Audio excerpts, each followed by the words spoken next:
On explique ça aux joueuses aussi quand elles arrivent ici, qu'il n'y a pas que ce qui se passe pendant le match.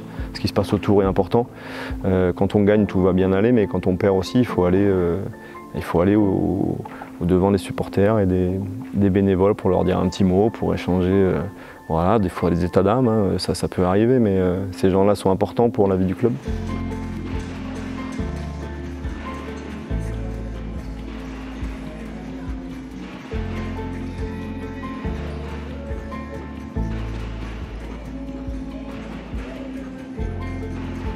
Premier pas à Chartres, ça remonte un peu. C'était il y a 10 ans, pile poil. Moi, je suis arrivé au club en tant que responsable du centre d'entraînement. Le basket, pour moi, ça représente beaucoup de choses. Voilà, ça prend une place assez importante dans ma vie depuis pas mal d'années. Ça m'a permis de grandir sur le plan personnel. J'ai certains de mes amis qui sont issus du basket. Voilà, c'est un certain nombre de rencontres, donc on se crée un microcosme. Ça m'a permis d'évoluer aussi professionnellement, évidemment. Ça représente beaucoup. Alors après, il y a la famille à côté, hein.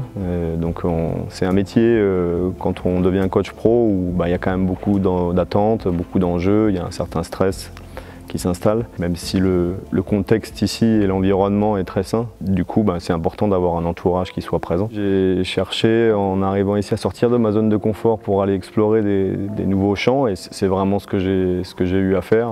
Alors d'abord sur les jeunes, et puis aussi en étant la tête d'une équipe pro. Donc il y a beaucoup de choses sur lesquelles j'ai pu évoluer. Voilà, la relation avec les joueuses, les agents, voilà, tout un environnement qui change aussi à ce moment-là. Après, j'envisage toujours le basket de la même manière, c'est-à-dire que pour moi, on a les individus différents, donc il faut les intégrer dans un projet qui les intéresse, voilà, leur donner du sens, qu'à la fois on arrive à le développer individuellement chacune des joueuses, et évidemment qu'il y ait un engouement et une adhésion collective sur des objectifs communs. Donc c'est toujours ce mix-là. Alors après, voilà, je trouve ça riche parce que c'est avant tout une aventure humaine, j'ai toujours dit ça.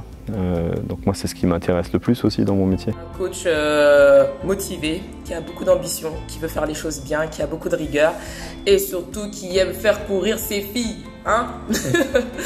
Et au-delà d'un coach, c'est quelqu'un qui est de très humain, quelqu'un qui fera passer l'humain avant tout parce qu'il sait que c'est très important, notamment pour des jeunes femmes. Il a su me faire évoluer en tant que joueuse de basket, mais également en tant que femme.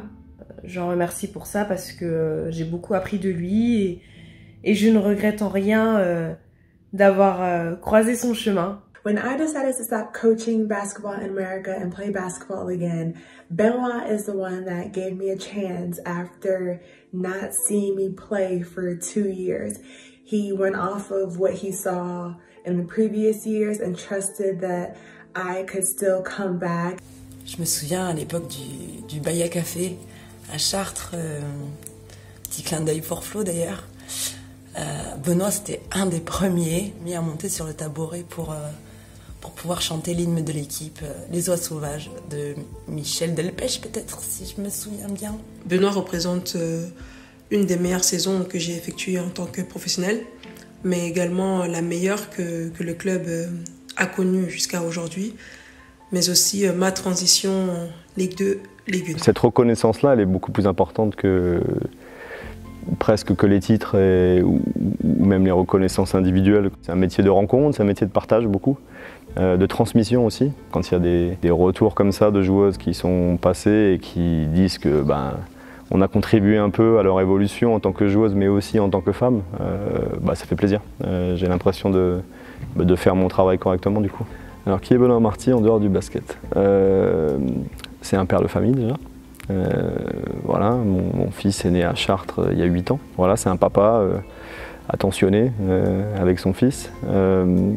Et puis, j'espère que c'est un ami fidèle.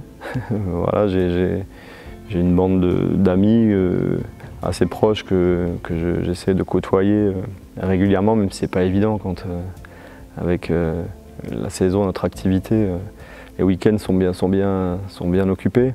Et puis voilà, j'essaie de rester proche de ma famille, de ceux qui m'aiment. Je suis, je pense, encore réputé pour un coach un peu sanguin, impulsif. C'était vraiment le cas il y a 4-5 ans, où j'étais vraiment dans l'intensité, permanence et des fois un peu trop.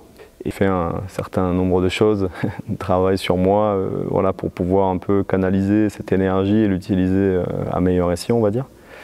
Donc, mais je les vis toujours intensément.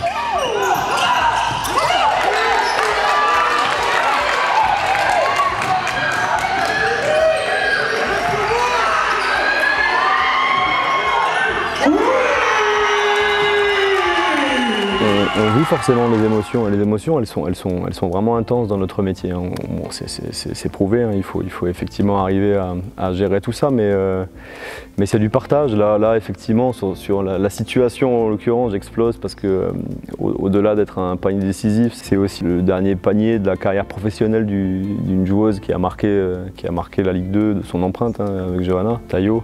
Donc c'était aussi en même temps l'explosion du plaisir de pouvoir partager ça avec elle.